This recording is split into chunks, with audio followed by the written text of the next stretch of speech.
The City of Angels is black and gold.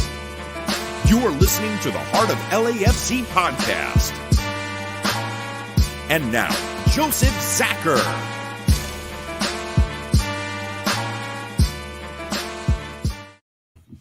Greetings, Los Angeles. This is episode 207 of the Heart of LAFC podcast. I'm going crazy already here over the weekend. Boys, welcome back. We got Tony, we got Bam, the usual suspects doing their thing. I know we're surviving after a tough defeat, but you're all still breathing, so that's a positive sign. Tony, how you doing, sir? Mad, not at our team or the refs, and just the inconsistency. That's about it. Overall, good. And you know what I mean? Did some nice workouts to let off some of that steam, but again, mad just at the refs. Totally understood, and we'll get into that a little bit further of all the drama that happened in that match. But yeah, let's keep this going here. Bam, how you doing tonight? I'm doing all right. Bit tired. Had trouble sleeping last night after that bullshit game that we had. So penalty, not penalty. 9 minutes of extra time. I don't know what's going on. So yeah, total madness for that match. And we might as well just hit it and move on since there's more important things going on the weekend. But yeah, we played Portland, backs against the wall, had to get a result. Didn't quite get a result. Lots of changes. I'd say a little surprising changes in the lineup, of course, as well. I think the biggest one is Blackman in goal. That's the biggest one. Tony, what was your reaction to seeing that change? It was really surprising. I was setting up for the flags, and they started doing like a preview of like running their things, and it literally said starting keeper Blackman. I was like, wait, what? Like, again, I don't have my phone on me. I'm running around doing stuff, so I didn't see the lineup until later. But that was my first coming. I'm like, was that a mistake, or are they just going through every name? Right, and I walked in the stadium, barely made it in time because I had to work late, and someone's like, "Oh yeah, Blackman's in the game." And my head instantly goes, Tristan's healthy again? Like, it's like my head, and I'm like, oh, wait a minute. And then the lineup comes out. Like, that's how late I got into it. And dude, he's like a tree, you know, huge goalkeeper. I'm like, well, there we are. We've hit that point. So I'm like, all right, cool. Well, what else is the surprise to the lineup? Because you could tell it was very different. There was going to be a different vibe for this match. And so it kind of was. So they were listing it as a 4-2-3-1. Kind of sort of looked like that. Kind of fit the mold. So you had Ibiaga and Murillo anchoring the middle. You had Fall kind of hanging out on the right side. Palacios on the left, but you know how high he always plays. That's where it kind of brings into that world of, well, is it really? Is it really? Your defensive mids were Janela and Atuesta, which I think we've been looking for a while. Like, finally we get back to it, and Atuesta's back in the lineup, so that's a good thing. And then Cifuentes, basically your attacking mid, which I think everybody could agree with as well. The outside wings were an interesting play. You had Edwards on the left. You had Ingalina with his first start on the right. And we'll talk a little more about him because I think I was pretty happy with what I saw. And then Arango up top. So that is the lineup that we came out with. A change. Again, I think a welcome change. It's okay. I would have preferred Romero for consistency, but you got to give guys a chance. So there we go. Bam. What was Portland's approach? What did they field against us for this one? So Portland's field against us were as follow. We had Clark, Van Rankin, Mabiala, Zuperic, Bravo, Paredes, the Chara brothers, obviously, Blanco, Asprilla, Mora, and Dickerson. They had 12 on the pitch. Oh, yes. I see right there the FIFA Pro substitute logo for the Portland Timbers. I can't complain on that or say anyway. It looked it. It felt it. I think there's no question. It was it. It was MLS proving once again that at times it's sports entertainment more than sports. This was one of those moments. You kind of remind me of those refs in WWF where, you know, hit them with the chair, whatever. You're still going to get to finish this thing. It doesn't really matter. That's the vibe. That's for sure. So they get into this game. Honestly, I was extremely pleased at the way our guys were playing from the get-go. It was very positive, looking energetic. We were pressing them back. They weren't getting much continuous play at all from it. They get us on some counters sometimes, but we'd still find a way back in. Early on, the goalkeeper looked like he was comfortable in his position, holding his zone, looked like we were fine. All good. Tony, what would you consider the turning points for the first half? So pretty much it's gonna be like a quick one because it was just like 24th minute. There's a yellow card on Portland. Like it was for sure. So we thought, okay, this is the refs are going to mark every foul. If it's hard, give them a yellow or actually like consider it and stuff like that. 26 minutes. Sheesh, I think his name is Sheen. Sorry. Has a good opportunity, just narrowly misses it, but he's had so many opportunities throughout the game. It was just one of many. The 28th minute, Palacios gets a yellow card, and again, moving forward, it's like, okay, we're calling stuff, we're going through it, so it's going to be a very you can't be as aggressive as you should be. And then right after they announce pretty much 2 minutes of extra time, Jimmy Chara just like has a nice goal on us, and it was like kind of like we were slow to the approach of everything, and it just rolls through it. And unfortunately, Blackman, even though he is a very big keeper, he was just like wasn't on top of it as he should be. Again, it wasn't his fault because he was reacting to the play and he had to bounce back and change direction really quickly. And the last one was the 40th minute. There's another yellow card. So yeah. The whole thing, once again, we play, they score. That was our first shot of the game. And it wasn't much of a shot. Let's be real. Yes, it placed into the corner, but there was no weight behind it. There was nothing serious looking about the shot, minus the fact that it slowly rolled into the back of our net. For me, the way I saw it, yeah, we let an opportunity go, but really, I'd expect the goalkeeper to cut the angle a lot better than he did. He seemed like he was still adjusting to find his angle, and he was overcompensating to the right side. And by the time that ball came across, his body weight was leaning towards near post, you could say. There was no way. And he tried to go against the grain, and he just basically flopped flat. There was no way to go this direction because of the way he had shifted his body, which is poor footwork. At the end of the day, it's poor footwork, and the angle was off. It was off. Not a good start for a good goalkeeper. I feel bad for him in the moment. I know he's better than that. And hey, once again, a soft one goes in for us. We go to the half. I think everybody a little bit dejected. Bam, what was your impressions of the first half? For the first 44 minutes and 30 seconds, we played amazing. We did play amazing. How we didn't score, how we didn't put more pressure on the goalie, I don't know. There's not much more we could have done. We played the better in that half. The Nagiala, the new player, he's amazing. He has a lot of promise. Angelina, yep. He has so much promise, and I'm looking forward to seeing him play a full 90. Now, at halftime, there was a little bit on there going, why take him off at halftime? He was tired. You could tell that he was tired. To me, that was a perfect sub for him at halftime.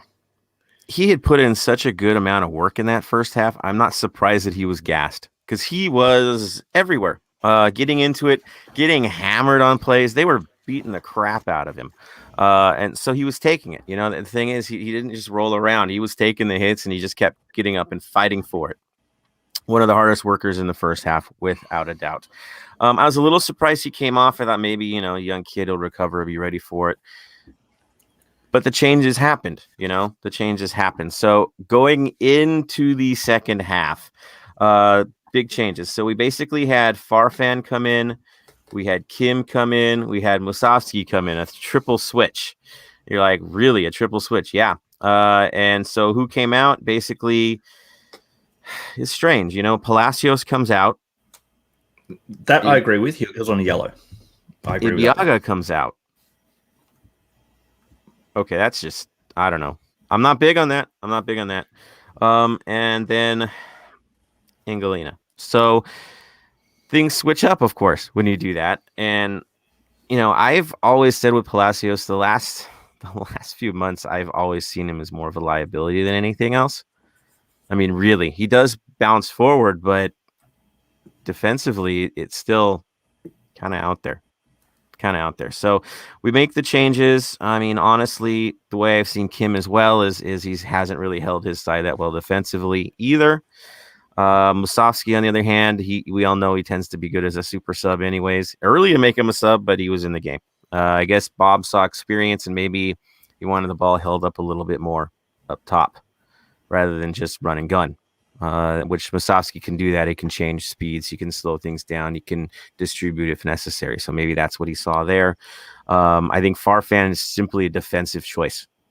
He trusted him more to handle what was coming at them on that side of the field.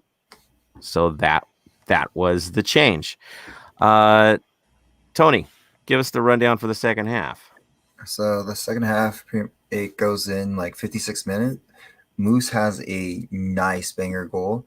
It comes off of us pressuring them in their defensive half, making them make a mistake off Kim Moon-Wan, and Sifu recovers it, gets it right to Moose, and Moose just like places it perfectly and into the net. So it's looking great for us moving forward.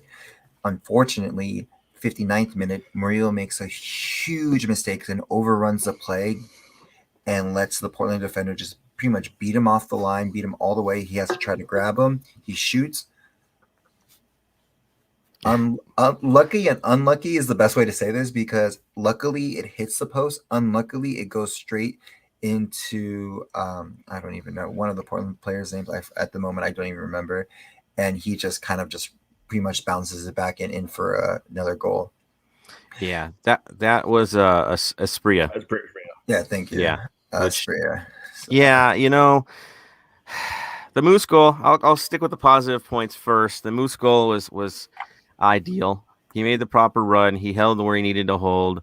And dude, it was a nice shot to the far post, no question. Enough weight on it, exactly what you want to see for what made it look like an easy finish, but it's not. It was a really fast-paced moment for Moose, and again, he seems to thrive this situation where he comes in and has to prove himself for the half, and it worked once again. The passion on his face was just priceless. The guy bleeds for it. There's no question about it. So that was good to see. The Murillo mistake, quite literally, I've had enough. I'm just going to say that now. I've had enough. How many points do we have to lose because he has a brain fart at the end of it? How many matches? Off the top of my head, I'm like, well, Galaxy game 1.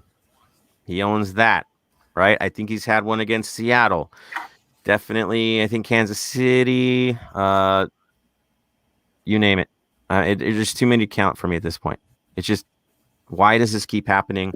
Why is it always the same guy? At what point does he get the sit for his actions? Like, you can't play your way out of this. There's more to it. And so in this case, he plays off the wrong soldier as if it's going to be just a pure intercept, which he never had the angle to do that rather than contain. And it's off to the races. It's nuts. I don't get it. So once again, it happens. Goalkeeper, I'm never going to fault the goalkeeper on a breakaway ever, ever, ever. Even if it goes through his legs, it's a freaking breakaway. Anything goes. He tried to play it high. I think he was thinking maybe the guy was just going to power it on him. And the guy took it near post blast. It's against the grain. Doesn't go in, but at the end of it, it's in the net. Rebound. This team, there's at least 10 to 12 points, I'd say, that we've thrown away this season because of simple errors in the back. Oh, the Atlanta match. That was the one I would blank on. That if we're in the playoff race, we're really in the playoff race if those mistakes don't happen. Like, we're not talking about on the outside looking in low percentage of making it. We're talking about what seed we're going to be right now if those mistakes don't happen. I don't like pointing fingers, but at some point you have to. You don't have a choice. You don't have a choice. So here we are, losing Sakura was big. Ibiaga's come in. Ibiaga's not been a liability at all. He's doing his job where he needs to do his job. You got to wonder, is it going to be Ibiaga in fall? Where do we do next? So here we are. Bam, your take on that. The second half, good goal by Moose. Murillo's mistake cost us big. The rebound goal from Esprilla, was close to not going in. It was an angle going across the face of goal. That could have hit the post and gone out. That could have gone over because it went top. So that was, I'll put it down to a bit of a lucky goal to Asperilla for actually hitting it because he hit it with power, not where he wanted it. It's been a hard season. It has been a really hard season. You've gotten players that have been injured a lot this season, players that have been out for the season, and you're relying so heavily on kids. The biggest kid to step up has got to be 4. Yes, he's made mistakes, but he has been an amazing find for us. I can see us keeping him for a while. I admit, I am on the 4 bandwagon. I'm a 4 fanboy. I'll happily admit that. But he's done everything that we asked for him. He's done everything right. And you just hope that if he keeps going how he's going, he's going to be another Rossi. He's going to go to Europe from us. He's going to go well over there. And that's all that we can really hope for. What about you, Tony? What do you think? I'm the same way. Like, pretty much, like, out of everything, his fall is still young. So it's like his mistakes aren't big, as in he can still learn from it. On the other defenders, they're more seasoned veterans, so they're too much. They should know not to make these mistakes. They should know how to play these the whole time. So it's nothing on them. Overall, as a team, it's literally all the missed opportunities that we've had throughout the years. Again, we're in a different conversation if we put away our opportunities, and we probably are battling for 4th or 3rd at this moment. You never know. We're in the playoffs, that's for sure. But again, it's just this is how the season is, and moving forward. What about you, Joseph? I mean, I knew the game was going to be tight. You knew it was going to be tight. I didn't expect much in terms of goals. I thought it was going to be a lower scoring game because of that. You just can't do anything when 2 goals are given away. You can't survive that handicap. And we're here again. Yes, we got one. Maybe the penalty should have been, I don't know. I mean, it looked a little sus. So I guess incidental contact is the end of the day. But he wasn't trying to handle that. It just happened. But you just, you get one. It's a low-scoring game. Ask New England. I think the majority of their games have been by a goal, right? And they're going to probably smash the record playing low-scoring games, winning by a goal. Because when you have a normal defense, you can be confident that 1 or 2 is going to be enough.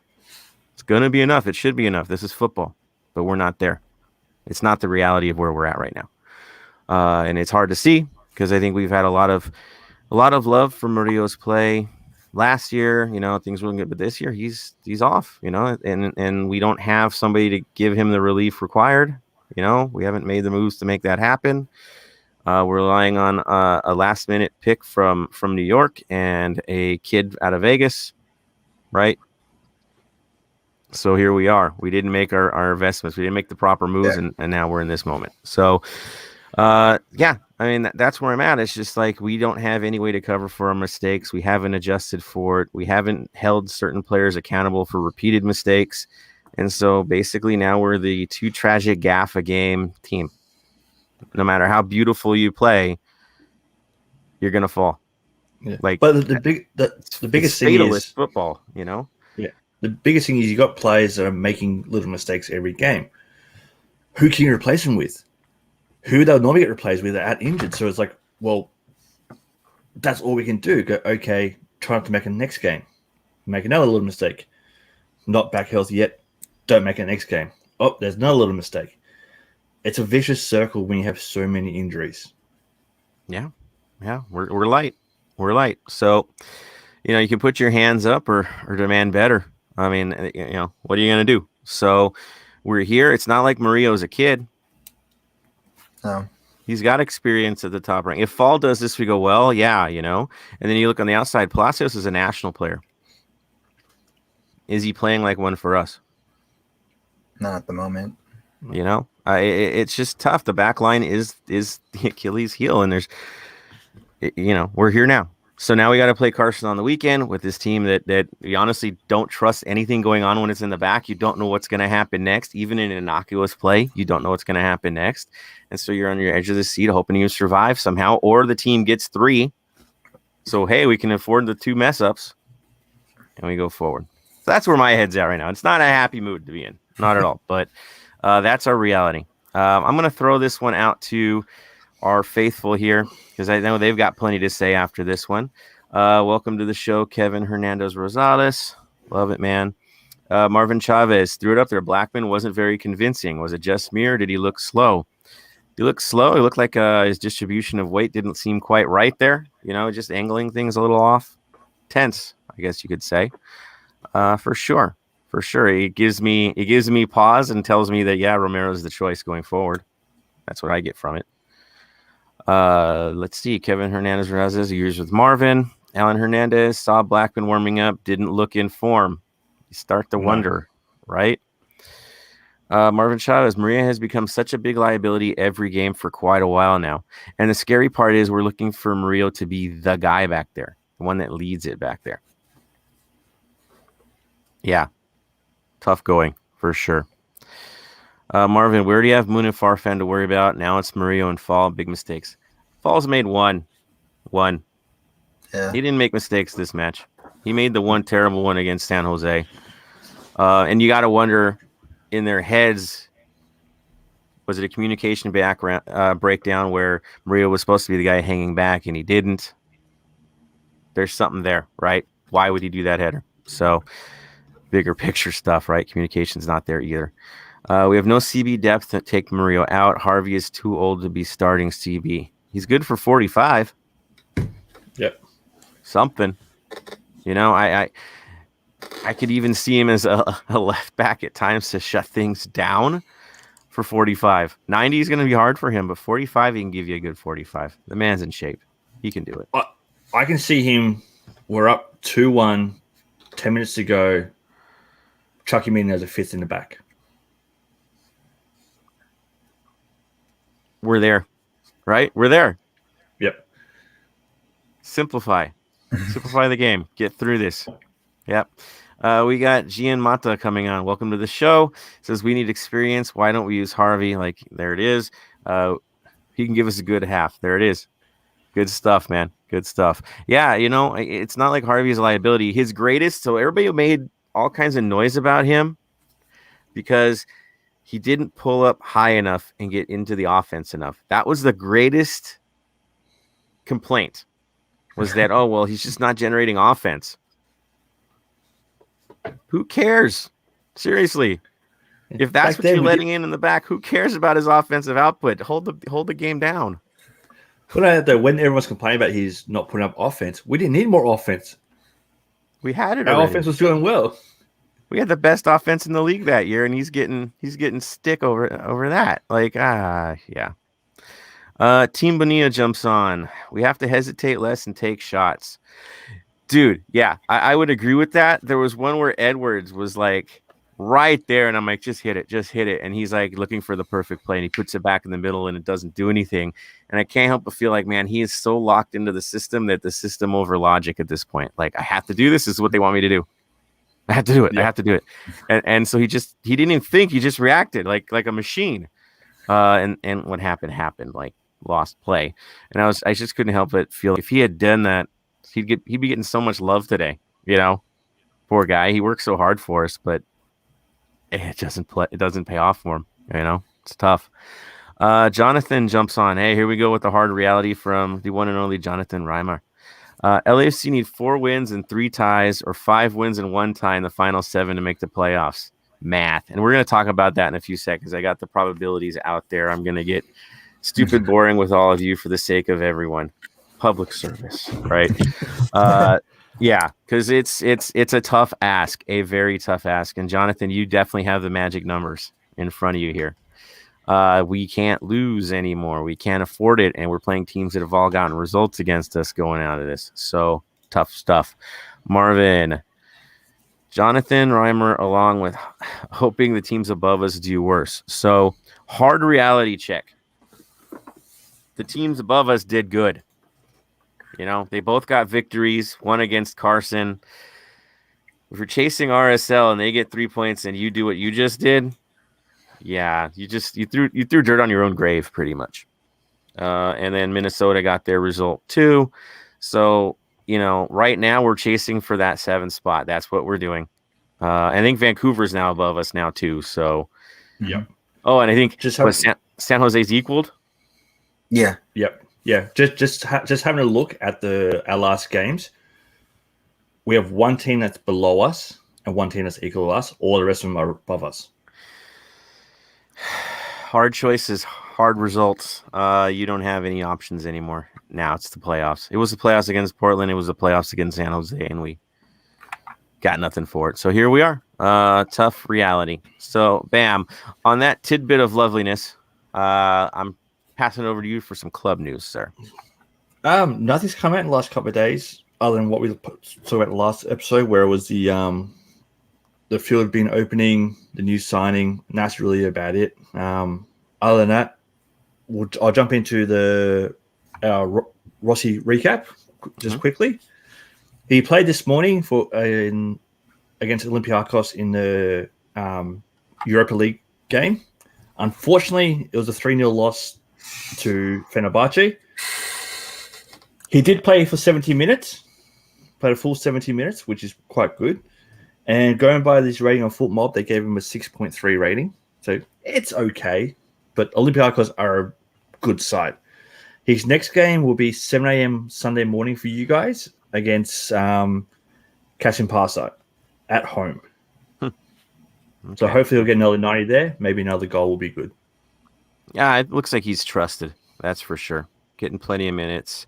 The deal looks like it's going to be good, guys. We might actually get a DP sold and we can make some moves. In my mind, something horrendous has to happen for him to come back. Don't put that. Don't want to hear it. Don't want to hear it. Put no bad juju. Other than that, he's gone. He's gone. We're going to wish him well, and he's gone. There it is. All right. Any other news, sir, before I get into the playoff spindaloo? Anything from you, Tony? Nothing new. Most of us are going to be at the game, so I don't know if there's going to be watch parties. There, of course, we'll posted the local bars that are partnered with LAFC. Most likely they'll host something there, but unfortunately, watch parties might be very minimal since most of us will be there. Quite literally, most of us. We have such a huge contingent going to this game. We will dominate in that stadium. I have every bit of confidence it's going to be all about us. Do we know how many buses are going? I'm not going to say. Let's provide a gift to Carson. The gift would be a sellout since they don't get those anymore. That's our gift. You can thank us later. Maybe thank us with a tifo. It's cool. It's cool. But yeah, we're taking a ton of buses. We're double the size we've ever been. So that doesn't work. Galaxy and sellout, that just doesn't go together. Well, no, it's LAFC sellout in Carson. Get it right. This is an LAFC sellout in Carson because they don't do that stuff. They'll get one now. I can't wait. It's going to be beautiful this weekend. We'll get into that. But let's talk playoffs because I guess we're still not dead yet. So here it is. We're sitting in 9th place. San Jose is tied with us as well. We have the goal differential on them. They're -6. We're -1. We're 9-6-12. Never thought I'd see that, but here we are. Vancouver's ahead of us. Yeah, the team that fired Dos Santos, yeah, they're ahead of us. Oh, and they've played one less game. They've got 26. We got 27. They got 34 points. They're -3. Gorgeous. All right. The 7th seed, which is Minnesota. Minnesota has 37 points, -2 goal differential, but they actually have a winning record, 10-7-9. Here's the fun part. Galaxy is sitting in 6th, 38 points. Still looks like striking distance, right? I mean, the Galaxy stopped playing a while back, so I'm sure they'll play this weekend, though. It's rivalries. But, yeah, they've been on a I was keeping an eye on that game as we were playing, knowing that if we had won on the weekend, we could have knocked them out of playoffs, beating them this week. Oh, I know. We had that all in our mind as this is the week we pass them. This is the week we pass them, and that didn't happen. So it's just when we're pacing at this point. So they're sitting there. Salt Lake, yeah, the team we swept this year. They're in 5th place, 39 points. Looking a little too far right there. So they're looking pretty secure. Okay, and you're like, okay, that's cool. What about Portland? Don't bother with Portland.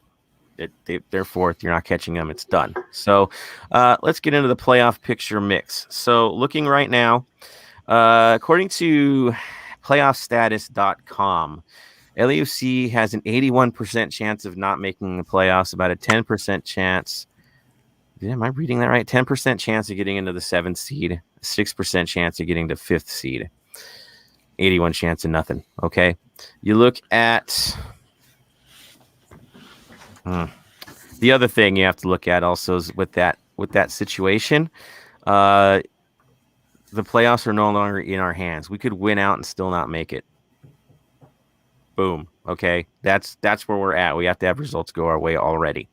Whitecaps have about a 15% chance of getting the 7th seed, Minnesota 18. That's according to playoff status. Not my favorite location to get stats. I am more into the sports club stats, to be honest. Where that sits for us, they're putting us at 18.1% chance. We've dropped 12 points in this last defeat. Okay, so that is the story. Is that the odds are stacked against us. If you're like, what about the other teams according to sports club stats? Well, Vancouver has a 27% chance. San Jose's got a 14.5. Minnesota, the team holding on to the last spot, has a 72.5% chance of making it. Yeah. Galaxy's about a 79%. RSL's 88%. Okay. So we took the biggest hit on the day with a 12-point loss. RSL took a 15-point gain from their result. So you see, the odds are now stacked against us. We have to pretty much win this thing out to have a good chance to even make it.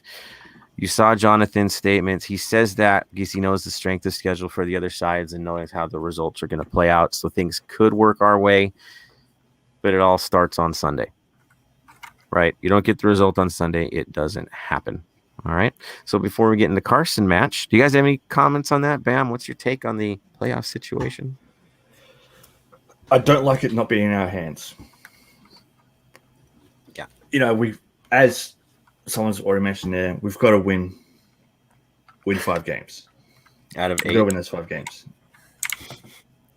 Right? Out of those, yeah. Yeah. Got to win those 5 games, and you're looking at, like, Minnesota, for example. They've got Dallas, Colorado, Austin, Philadelphia, us, Vancouver, SKC, and Carson. There's some games in there that they're definitely going to win. You've got, well, they're going to smash Austin off the park. Yeah, that's a definite win for them. I can just see them just not giving up many points there. So we need them to stop dropping points like there's no tomorrow. That's what we really need. What about you, Tony? We had an opportunity to have it in our hands. We blew it. Hopefully we can make a run like the Cardinals did, because for baseball, by the way, they had like a 7% chance of making the playoffs, and now they are in playoffs going for that wild card. So hopefully we have that same luck that they did, but we need favors from other teams, which sucks, but that's the reality of playoffs. Is once you don't do what you need to do early on, you have to depend on other teams. And so hopefully we can do it, but there's still some hope. We just got to get 3 points and take it game by game. Yeah, and it's not so. 7 games left. Let me get more accurate with that. It's 7 games. What are they? We have 5:00 Sunday against the Galaxy in their house. But then the next, actually we get a little break, and then we come back on the 16th. We need that break. We really need that break. That actually is, we're the team that benefits most from that lovely little break. We'll be hosting San Jose with a little bit rest. Hopefully we've got everybody back for that. Then a Wednesday match in Dallas, Saturday match in Minnesota, a odd Tuesday match hosting Seattle. Yeah, those guys. And then a Monday match. What is going on with these schedules? Hosting Vancouver. What the And then our final match of the season, regular season, I'll say final match of regular season out of hope, would be us going to Colorado. And I already know there's like an army going to Colorado and to Minnesota. Like there's a lot going. So you can go. You're going to have a good time. No matter where we are in the standings, there's an army going out there to show support. So that's real. You look at the standings and you have San Jose chasing us, the Galaxy ahead of us, Minnesota ahead of us, Seattle clearly ahead of us, Vancouver ahead of us, and Colorado ahead of us. So yeah, there's only one team below us and they smacked us already. So, well, Dallas, I mean, their season's toast, but that might be your one win for sure. Maybe, but we've lost against weaker sides. So 5 wins. 5 wins in 7 matches. Do you believe in miracles? Yeah. It's got to happen. Want to happen to us? The way our season has been, we've been unlucky a lot. It's time for some luck to roll our way. Yeah, we need it. There it is, Tony. Wish upon a star. Wishing upon us. Lucky rabbits with whatever you need. Just let's go. Dude, I swear I'd do anything at this point. So I'll throw it back to the crew. I know we usually go later into the comments, but I think it's necessary. A couple things. Reality check from Marvin here. He says, can you believe Vancouver has 4 less losses than us? I know.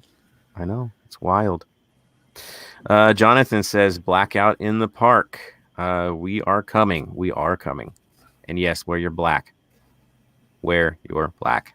If you're going, you must do so. No ands, ifs, or buts. LAFC. So Jonathan, this is his take. He says LAFC can beat Colorado, San Jose, Minnesota, and Dallas if we just beat Carson this weekend, right? It always begins with one. It begins with one, right? Because now you know that every game that you play, that team you play, if you don't get a result, they're in the playoffs. You just basically, yep, they're in.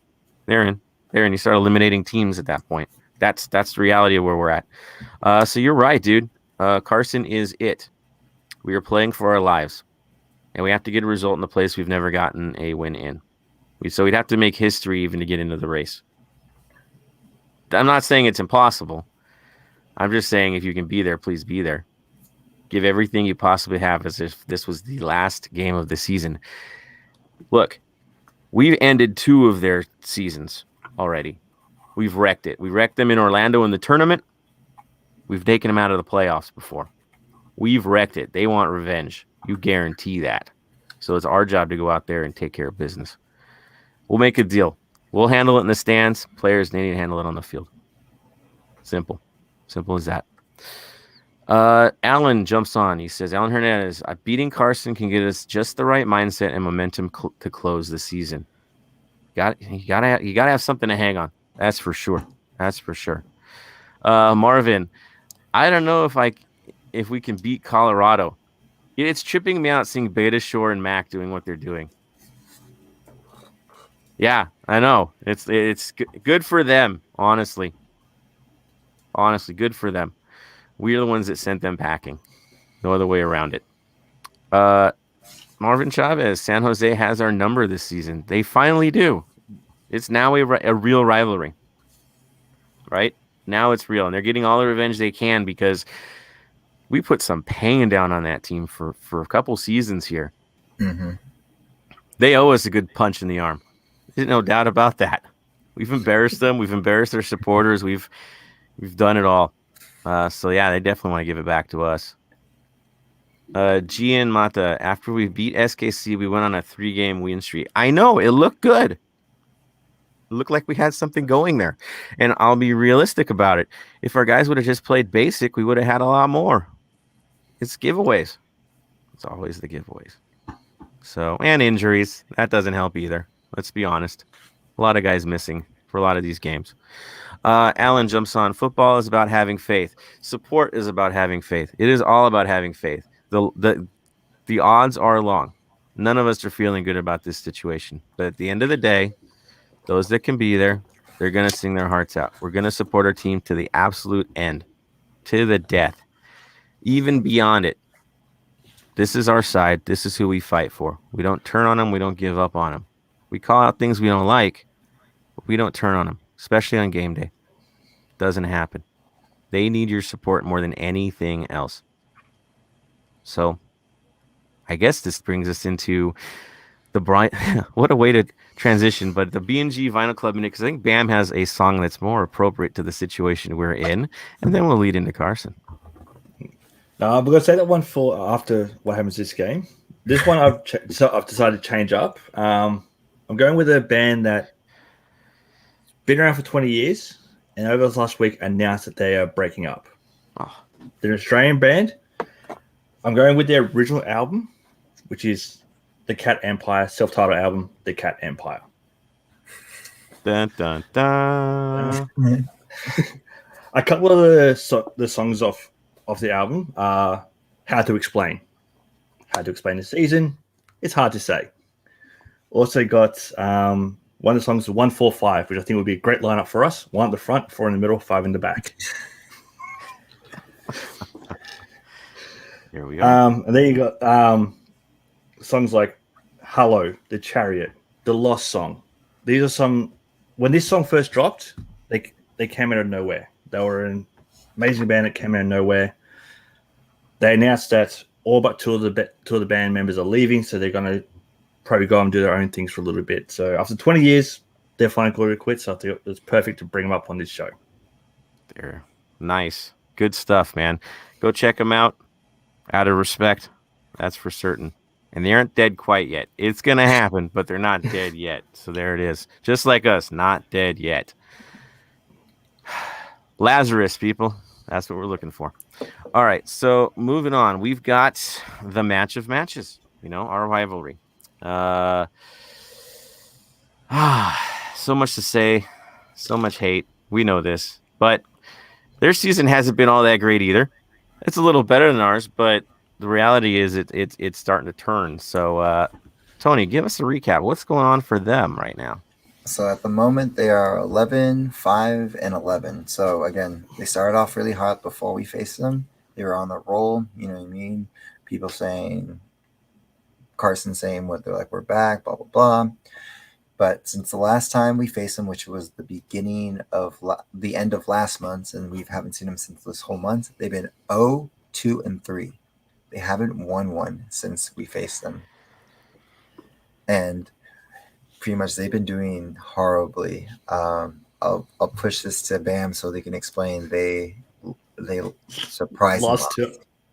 Yeah, they ended up losing the RSL 2-1 on the week, just on the day just gone. Carlos scored in the 45th minute. Hernandez scored in the 76th minute, obviously. 90th plus 5-minute winner for Julio for RSL. Nothing better than seeing them lose with one of the last kicks of the game. There's nothing better than that. That goal was wicked. Just yeah, it was. Filthy goal. That little juggle and perfect little arc into that. It's just gorgeous. Now, I will say this. From watching them play, Carson, they generate a lot of opportunities. They're probably more wasteful than us right now. Oh, it was the stats that came out of that game. Yeah, the stats, I'll pull it up for everyone to see. Possession, they were up 60-40. Shots, they were up 20-12 with 5 on target, 4 on target. Crosses, 35-10. They had 35 crosses. The corners are up 10-4. Fouls, 8-6 with they copped on 1 yellow. And the total team expected goals, 1.7 to 1.6. Strange, right? 35 crosses, and you can score 1 goal. Yeah, and I'm looking here. They had 7 shots off target, 5 on for that situation. And then you were talking about their accurate crossing. So I'm looking here, accurate long balls, accurate crosses. Of the 39 crosses, only 11 were accurate. Mm-hmm. Yeah, it's bizarre. They are snake bit more than us right now. And it's not like they're just doing a gaff and that's what ends it for them. They couldn't do anything on that second goal. There's no way. And then, yes, the first goal was a little bit funky, but it was a point blank header. So, of course, Yeah. goalkeeper couldn't do much with it, and it barely crossed the line. But, dude, it's point blank. Anything happens on a point blank play. So they have to feel snake bit. They have to feel beyond frustrated where they're at right now. Yes, they're losing these games, but it's not like they're getting played off the pitch. They're not. They're not. They still look super competitive. They still look dangerous. They will be dangerous to us. It's real. This is a battle. Throw it out the window. This is a war. So, Bam, Tony, who would you say is really standing out that's doing well for them, and who is basically become their liability? What's the good, bad, and ugly of this team? Still the same. Like I feel like they haven't changed since like even last season. The defense is still suspect a little bit. You know what I mean? They will let goals in. And it's not like these. Besides that one the goal that they let in the 95th minute, most of them aren't too impressive. Of course, we have to watch out for Chicharito. He's been on a tear. Like as much as they haven't been doing so hot, and he started off so hot, he's coming off. He's someone to watch for. In other words, it's if you're looking to pick a player to watch for on that team, it's going to be him. And then of course Jonathan. At the end of the day, Jonathan always seems to show up for against us. He's done a good job of neutralizing our players when he does play. When he's healthy, it's trouble for us. I remember multiple games where they just dropped back with one deep, right? And it would be him, and it would be hell. Things weren't connecting when that was happening for us. So he'll be there, no doubt about that. What's your take on Hamalainen so far? So that's an interesting little vibe going on there.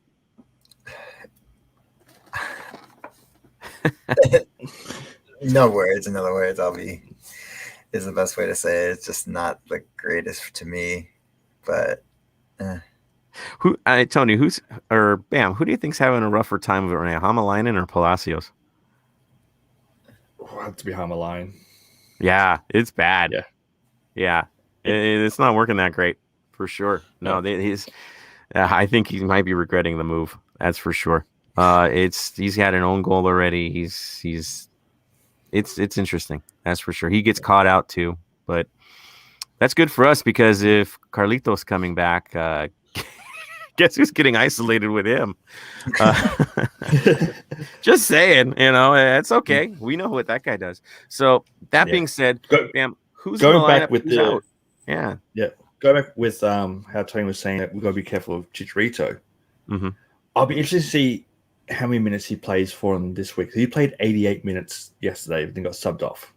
So he played a decent amount, and not much turnaround between games. So it'll be interesting to see if he plays a full half, or plays deeper into that. So that'll be interesting. As for the rest of the team, the only person at the moment that's out injured or doubtful is Williams. He's the only one that was doubtful for last game, so he might be doubtful for this game. Other than that, I can't see anyone else missing from their squad. Okay, so they're pretty much where they need to be at. Well, yep. Then I'll jump into what we may expect. Again, this is a team that's in desperation mode. They're trying to find some mojo, finding the way back. They've been going between a 4-4-2 and a 4-2-3-1 system, from what I've seen. To be real, I would expect, honestly, the 4-2-3-1 to neutralize us, to shut things down, because they actually have two controlling midfielders that honestly should be one of the best pairings in the league. Should be. Has it been? Not always. So what are we going to expect? I wouldn't be surprised if Julian Bond starts. Why would he not start? Klinsmann going to get the nod for this? I highly doubt that. Left back, probably going to be Hamalainen. I know. Center backs, Dupuis and Koulibaly, but could be Steris replacing Dupuis depending on health, depending on situation, depending on matchup. Those are your three center backs. I just think Koulibaly's kind of the guy, right? He gets the consistency, and then the other two battle for the spot. And then Araujo's most likely going to be your right back. We've dealt with him already. We know what it's like with there. Your defensive midfielders would be Raulioson and Dos Santos. I mean, I would do that against our side. That's effective 100%. With those two against us. Why would they not do that? And their central mid, which is interesting because he's all over the place, and honestly, he could move from here. I don't guarantee he'll be there. Would be Leggett playing a central attacking midfield role. Sometimes he plays out the right. So we'll see what happens there. Alvarez on the right side, Grand Sur on the left. Probably of the players on the team, I kind of feel that he's one of the most impactful players they've had in a while. He always puts in a good work rate. He's always looking dangerous. Always. He's been a good signing for them so far. Chicharito up top if they play the 4-2-3-1. Not saying that they might switch it up and go 4-4-2 so they can get Jovic out there. You know, he hurt us already, so why wouldn't you look at him? So that could be a situation where you shift things around. Your other options is you have Vasquez off the bench. You have Cabral, who I know he's gotten minutes against us, right? So he could get some time. Fisher, Saldana, and then Kleshtin. Amazing. He's still doing his thing. But he's gotten minutes against us. So, and done a decent job trying to nullify what we do. So they have some options. Expect the unexpected with their lineup. I expect shakeups because they're losing. You know, you have to do something to shake things up. We tried ours against Portland. It didn't quite work out the way we wanted it to. So don't be surprised if they do something a little different. Yes, we know the typical. We know the way they like to play.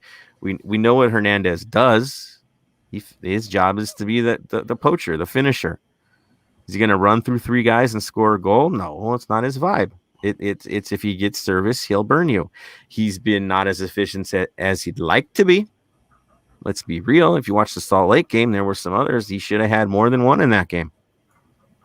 They miss a lot of chances, a lot, but they also produce them. So that's where we need to wake up. Will they press our back line? Why wouldn't you? You have to expect this. They're going to be on our tails all game because they know that the gaps are there. They've benefited from the gaps in the past. So that's what to expect from them. Desperation. They need to get a win here to stay in. They get a win, they're in. They know that. It's done. They need one more. They just need one more. Yeah. And they're pretty much fine at that point. They'll make it. For us, again, we can't afford it. The thing is, they don't get a lot of draws either. Their record's rather fascinating. I think they only got 4 draws on the season. But when you win and lose like that, you generate a lot of points. 5. Yep. 5 draws. So would my bet be on a draw for this match? Probably not. Something's going to give. That's for sure. For you, Bam, what are you expecting to see from them? I'm expecting them to just hammer us in the back line. I can see them going with the two up front or even 3 up front. I can see them because they know that yes, they win this, they guarantee, but they can also throw caution to the wind. They lose, they're not out. For us, it's pretty much win or go home. Yep. So I can see them. I can see them going to 4-3-3. I can see them changing up a little bit and throwing everything up us to try and destroy us in the back, try and beat us 3-0, 4-0, 5-0. I can see them throwing everything at us. At the 4-3-3, who gets to sit? That's a tough one. You're gonna sit Dos Santos for the sake of piling on. They've done it before where he doesn't start and then he comes in once they have a lead and then shuts everything down. Yeah. So I can even see him not playing the defensive mid, pushing up a little bit further, or even having Leggett push up. Yeah, I mean, could you see where Hernandez is your target in the middle and you have Leggett on one side and Jovic on the other? Yeah, I wouldn't be surprised. I mean, it's there. It can happen. Yeah, this is a perfect game for them to turn around and go, let's throw caution to the wind, let's push everyone up as we can, and let's hammer their back line. They know that they want to destroy us at their home. They want to destroy us at their home. They always do. Where it's not as an important game for them as it is for us with the playoffs picture, they really need to. They can do that. We need to stop that and get the counters and get the goals. That's what needs to happen. Yeah. It's tough, and for them, they have the lead in the series. They got 5 wins. We've only got 3, 4 draws in the mix. They tied us at home. They've beaten us, or they tied us on the road, beaten us at home. So they have the lead in this series. The only way we could take it is if we really take it to these guys and beat them by 2 goals. Then you take the series. Otherwise, you can draw out the series with a win. It is what it is, backs against the wall. So in that case, knowing that they are a dangerous animal because they're wounded, they're desperate, they need to get that last one. And how beautiful would it be for them to celebrate qualifying for the playoffs potentially while our guys are crying on the field and we're up in the stands stuck? What kind of torture was that for all of us? So Yeah. Why wouldn't they go for the jugular? You expect that from them, which brings it to us, the guys that have to turn it around, the guys that have to make it happen. And I have every bit of confidence that we can because we run play. If we stay out of the gas, we're there. There's not many games we get outplayed. So you already know that. No.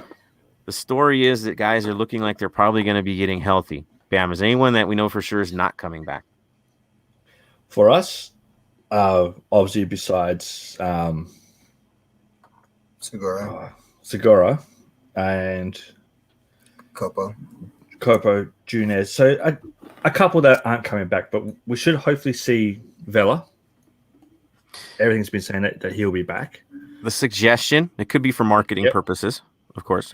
I know Marvin, I'll throw it up there. He did the comment, he said Villa doesn't look like he'll be back. Barely training, was not even questionable yet in injury list. So there's a couple things when it comes to rivalry matches, Marvin. It might not be accurate, could be a false report. He could just be hurt in their marketing. You don't know. In a rivalry match, throw it in the wind. What you do know is that is the target for that game. I would also say even if he does play, there's no way he starts the match. Like, not going to be well enough to play a full match. He's not in fitness. He hasn't got any games under his belt. I think what he is the in case of fire break glass player.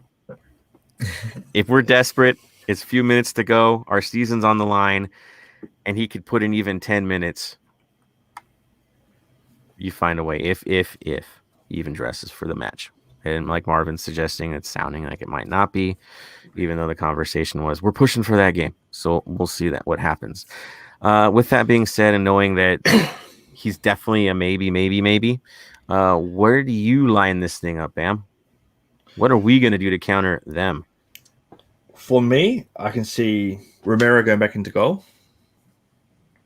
Our back line being Palacios, Ibiaga, Fall, and I'm going to say Moon. Let's put Moon in there. In our mids, Atuesta, Sifu, Blessing, because hopefully Blessing should be back by then. Up top, if Vela's fine, Vela, Chicho, and B-Rod. The 4-3-3 returns?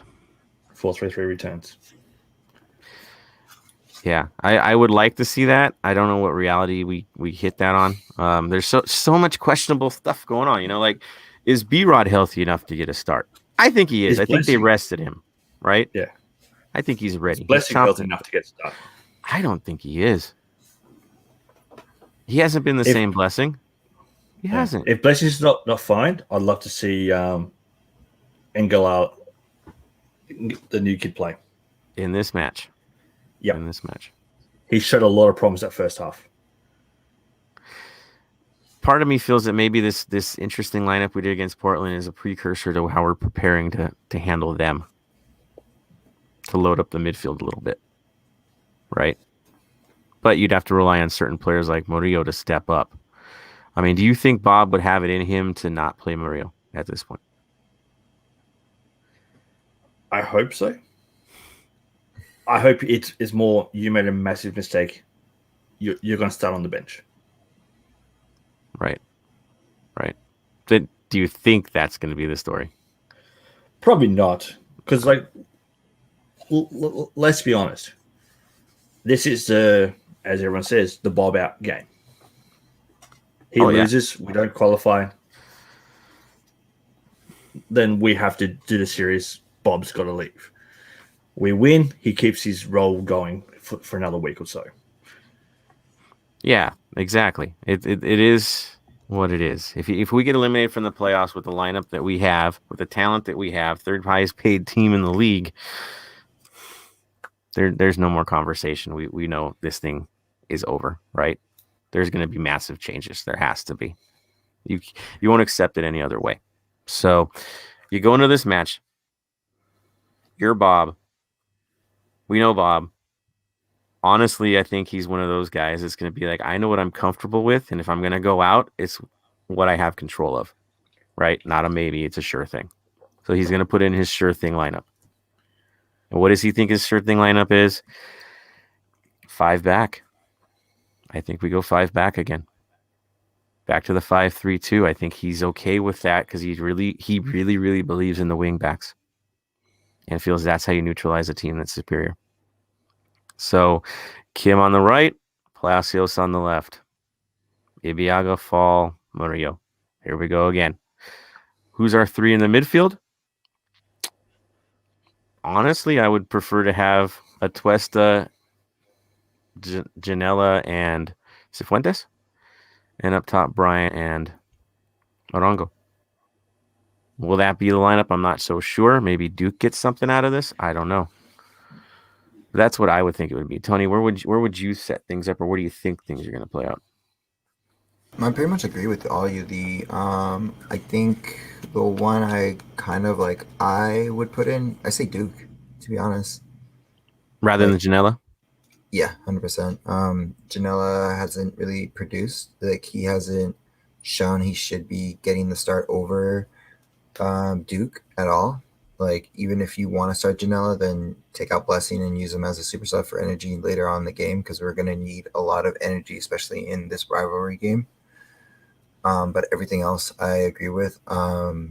If Vela can play full 90, then start him. But if not, then bring him off the bench. So that's the only thing. That's the only one I'm like, I don't know about that one. But could you imagine a situation where it's late, we have the momentum, and the guys coming off the bench are Blessing and Vela?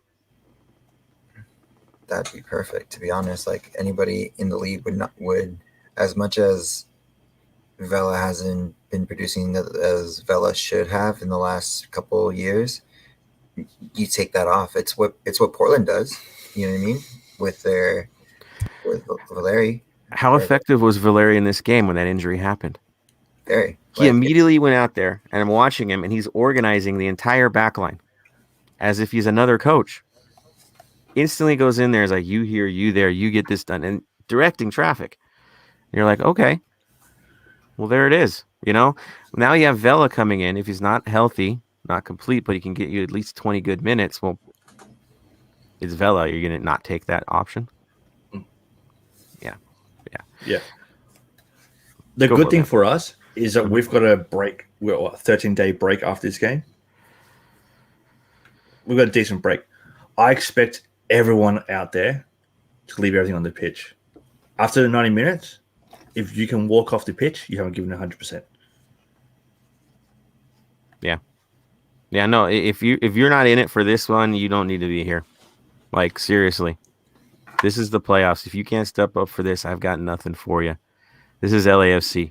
The expectations are there. They're very clear. Step up. No doubt about it. They have to step. They don't have a choice. No choice anymore. That's where it's at. So we'll see. Is it going to be Bam's Psycho 4-3-3 and all the surprises in the world? Which, honestly, if those guys are available and those guys are healthy to do it, it would be brilliant, right? That would be what we want, right? A vintage setup. If not, if there is no Vela, Bam, where do you sit? No Vela, it's with you. Okay. 5-3-2. It's the same thing. Look, Janela's played well, but if Blessing's fit, I can see Blessing over Janela. Blessing hates those guys. Yeah, no. Yeah. Blessing turns into a different player when he plays Carson. He is a different player against them. Something that we all love, let's be honest. When you let him go, stick him in right back, we know none of us are happy with this. I would say, yeah, Blessing is a gremlin. Feed him after midnight, he's playing in Carson. Throw some water on him, let it go, right? Yep. Dude, old school reference. There it is. The Gremlins are back. Yeah, we need anger. We need somebody that's got it. He's got it. So good take. Good take. All right, let's throw this out to the fam out there see where their heads are at. Like you said, Marvin made the comment that Vela doesn't look like he'll be back. We'll throw that back up right there. Let's hope that it's misinformation more than anything else, or just they're letting him ease in today as they go. We'll see. Again, that's definitely going to be a game time decision. That's going to be a lot of dramatics for sure. So Marvin threw up his lineup as well, and you will not be surprised at what we see. It looks pretty much like what we've all got. I think there's consensus here, which is pretty wild for us. Romero in goal, Moon, Fall, Murillo, Ibiaga, Palacios out in the back, Janela, Sifu, Atuesta, and Arango Raito. Yeah, so it's exactly what we threw out there. If somebody's got something different, please do throw that way. Again, your comments are always highly, highly, highly encouraged. This is our community. This is what we do. Always. You know, we live and die on what you guys bring to us. So, all right, running down. Carlos C says, Vela would at least draw defenders away from Arango. I feel like Chicho gets a lot of attention now. Chicho gets beaten up all game, and he takes it, which is wild. Like, he doesn't react. That's the thing. He doesn't get nasty against other players. He doesn't let him get under his skin. And you could tell that the defenders in this league are testing if he's got a streak in him. And what's great is he doesn't. He doesn't get caught in that nonsense. He doesn't lose his cool. He just plays his game. It's really fascinating to see. True professional.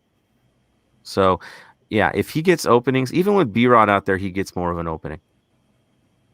I mean, what we saw from B-Rod against the Galaxy the last time we played them was his best game he's probably ever had for us. Mm-hmm. It was the best game he's ever had for us. Let's be real. Yeah. Nothing even close. If that's what you're going to get from B-Rod on this day, and now somehow Vela's on that other side, and they've got to now respect him, they're going to be in a world of hurt on that back line. We haven't been able to see all three of them healthy at the same time, or even with enough energy to get the job done. Atlanta, there were issues there. And again, it was like game one or something for Arango, barely in the lineup, and he's doing his thing. So now Arango knows the pace of the league. B-Rod knows what he's got to do. You got to hope at some point we get some minutes from Vela and the dramatics are there for sure. Marvin Chavez says, I'd prefer Blessing over Janela if he's healthy enough. See, that's my take too, is I want, if Blessing can play this game, he has to play. He has to play. He's our talisman in these rivalry matches. He's the man. He's been through it all from day one. Right?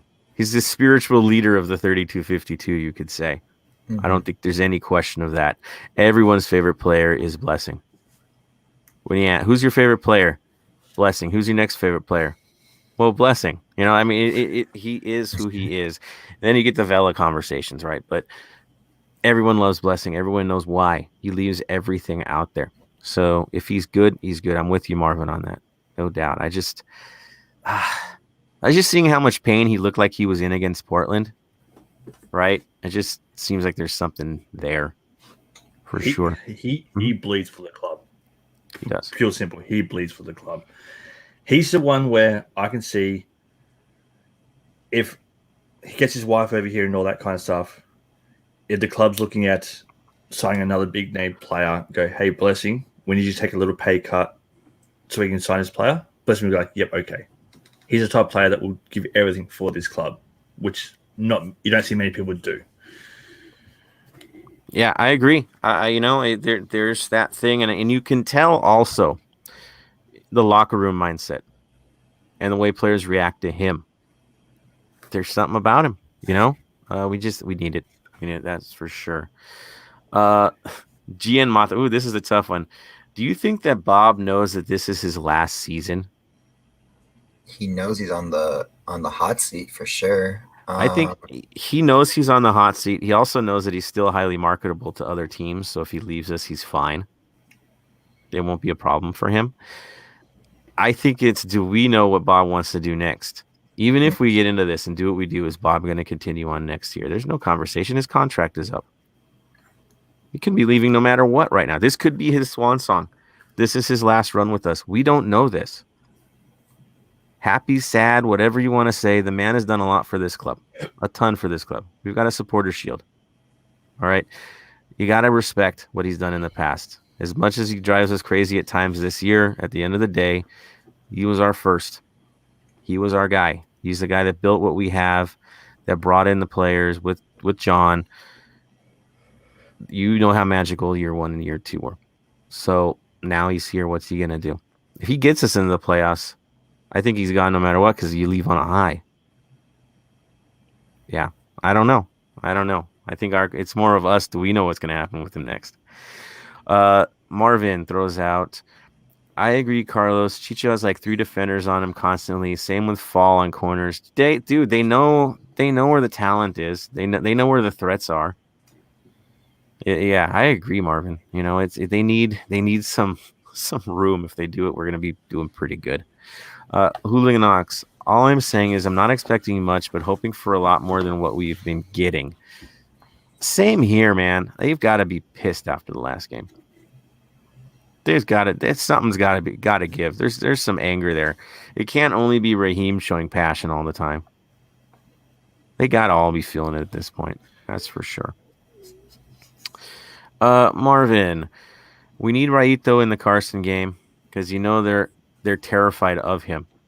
He pulls players away with his pace, dribbles, and he opens up Orongo. Exactly. We have. I think Brian's healthy, right? Nobody's saying otherwise, right? He's good to go. Yeah. I know hamstring was the issue why we were resting him, and it looks like we kind of gave him an extra game anyway. So I think he's good. I think it's going to be good if he plays.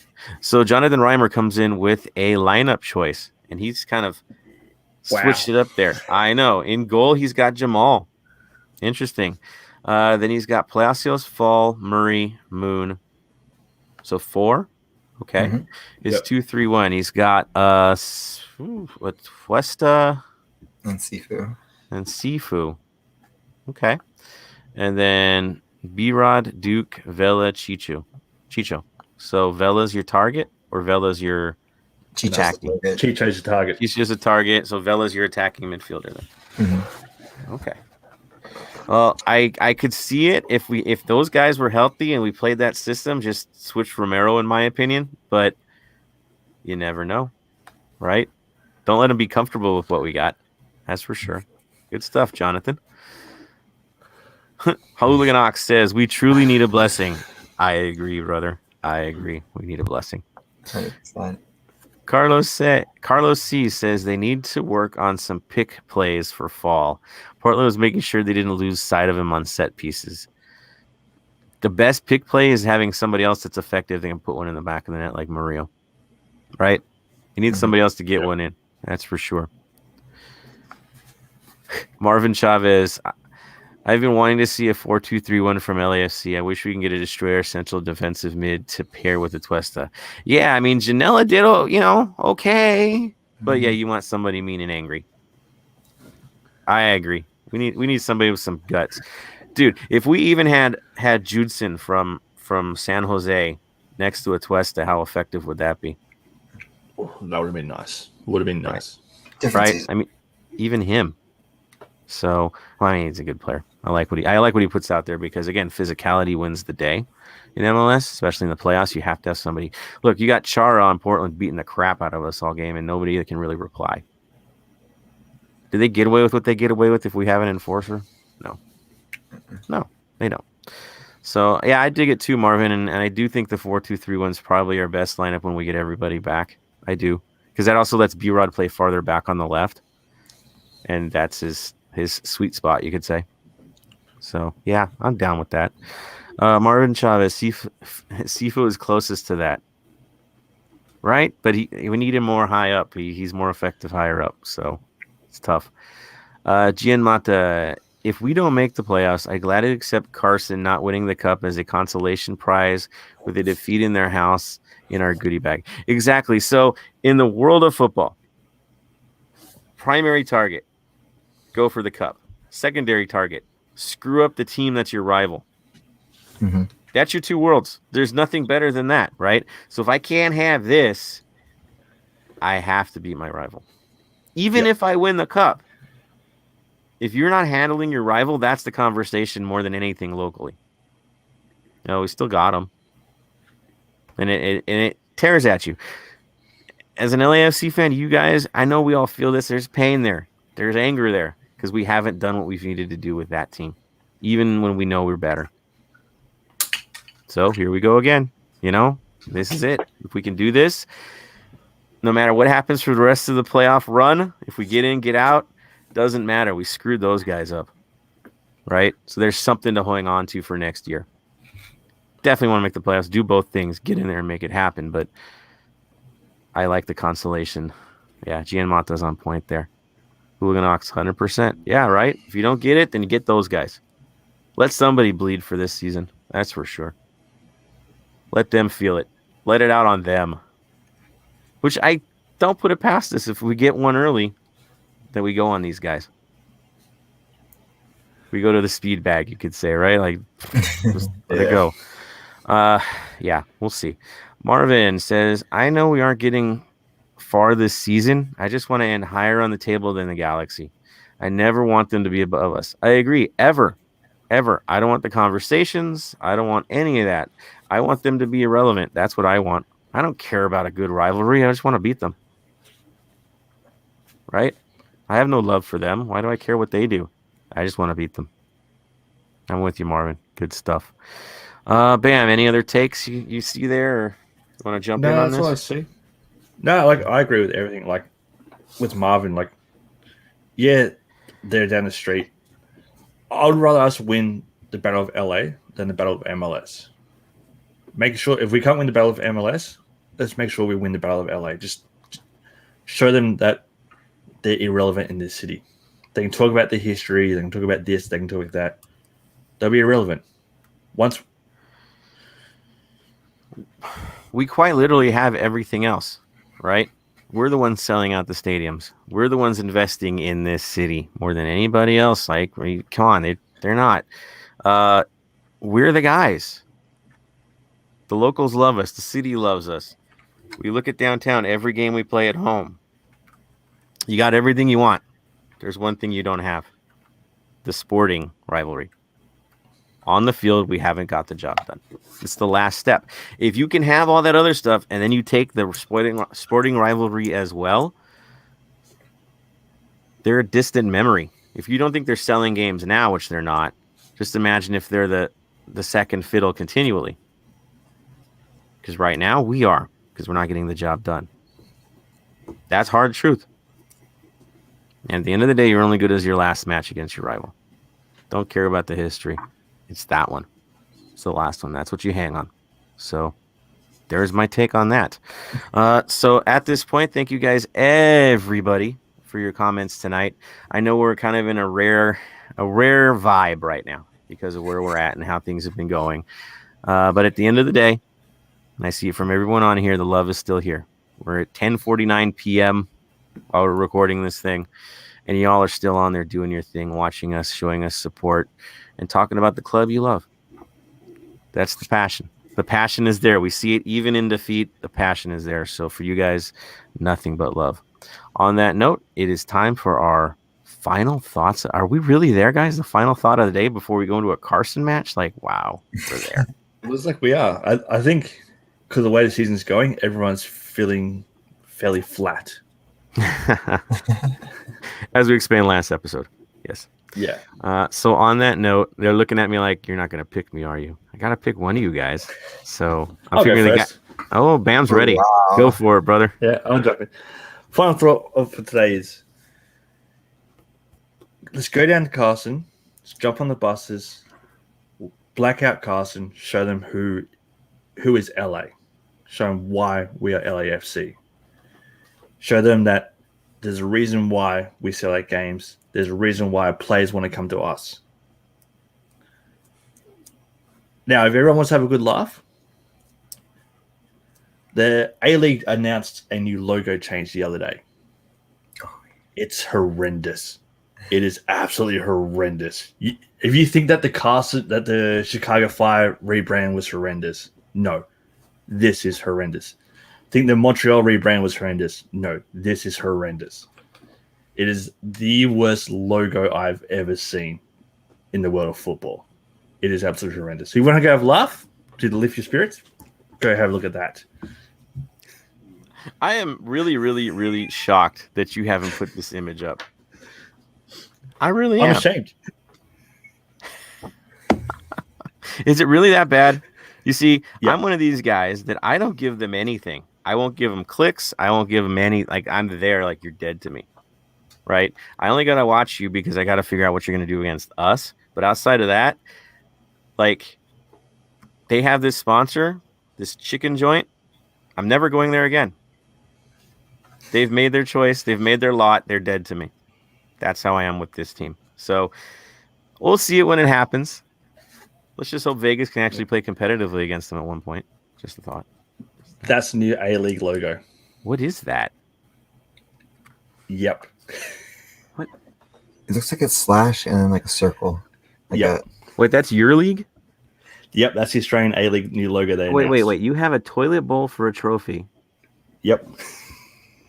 And if y'all haven't seen that, go check out the toilet bowl trophy because it's the greatest. Fans wear toilet bowls in the supporter section on championship day because it looks so similar to it. And I was asking Bam, watching the final, like, why are these people wearing toilet, like, bowls. not bowls, but The seats. the toilet seats. It looks like a toilet seat. Why, Bam? What's the inside joke? I don't get it. And you like just look at the trophy. I'm like, it can't be real. It can't be real. Okay, so the A-League is falling apart. That's beautiful. I don't understand that at all. All right. But if the new signings that just got announced today by one of the teams could mean that Villa could be on the way over, you know. You love that rumor. Oh, I love that rumor. I'm going to run with that rumor until he comes. I just don't. I don't see it, man. I just don't. If he's healthy and we pay him right, he stays. We all know this. I still have the feeling Vela's back next year. Like, no matter what we say right now, it's all posturing, and the dude's back next year. Right? Definitely. We'll see. So, Tony, I guess it's your turn to do the talk. So pretty much, let's go beat Carson and destroy them and end their season. They can talk about history and they can talk about all this, but the closest thing I could get to anyone to understand this is Liverpool has history, even irrelevant for how many years till recently. That's how I feel about Carson. All they have is a name. For the longest time, all they had is a name. And then it was Manchester United, the Man Cities came up, the Chelseas, the Arsenals, and stuff like that. So history only says so much. You can have a whole wonderful history, but if you don't keep it relevant in the same century, in the same decade, then please just don't talk. Go away, right? Yeah, exactly. Be safe out there. As Jonathan said, watch your gear, watch your family, be respectful. And again, don't go down to their level. It's not worth it as much as they're looking for something. So don't do that. On my other note, it's National Pod Day. So just showing support to all our pod fam pretty much everywhere. But go listen to them.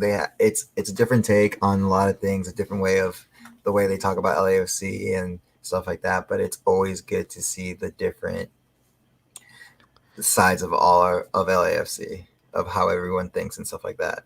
So support the pod, support every pod that you listen to, from murder to comic to whatever. And on that note, that's my final say. I have the floor. Thank you, sir. On that note, with International Podcast Day, I'm like, international. You want to sing that? It sounds so funky.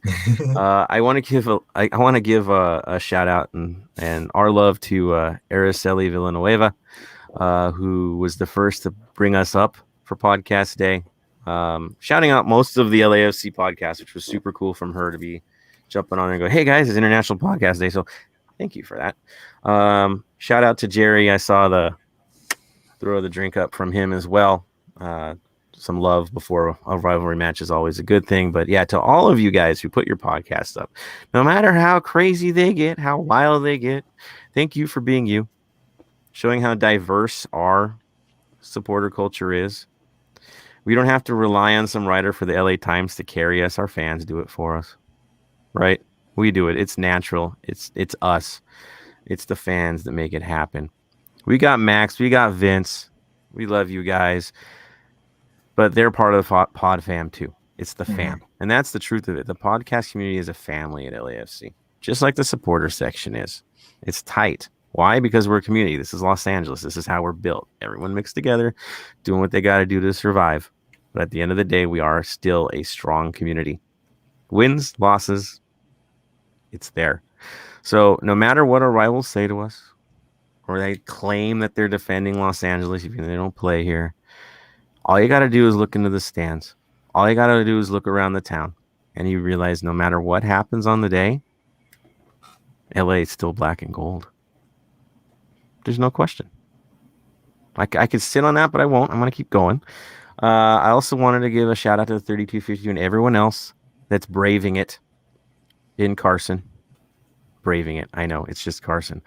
I'm saying that because you got to keep your heads for this game. Things have been a little bit chippier than normal since we've all come back, right? Since stadiums opened up. Damage has occurred. Crazy things have happened. Some folks are acting real desperate over there right now. So on your end, watch your heads, travel together. Don't get isolated on this trip. Don't damage their stadium like they've done to ours. It's tempting, but it benefits no one. Go there for the football. Go there for the camaraderie. Give everything you have on the day. Don't waste your energy on damaging things. That's not how Angelinos are supposed to do things, right? We build things up. We don't break them down. So go out there and show what you got. At the end of the day, again, it's us. We'll be who we are. We'll get there. Of course, tradition dictates as we end these episodes, as we always do, to say those special words. Right, gentlemen? It's what we always do. So on 3, 1, 2, 3. Stay golden.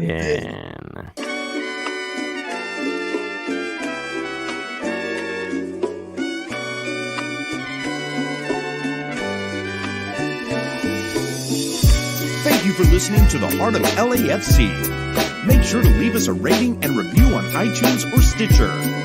Shoulder to shoulder, the black and gold is taking over.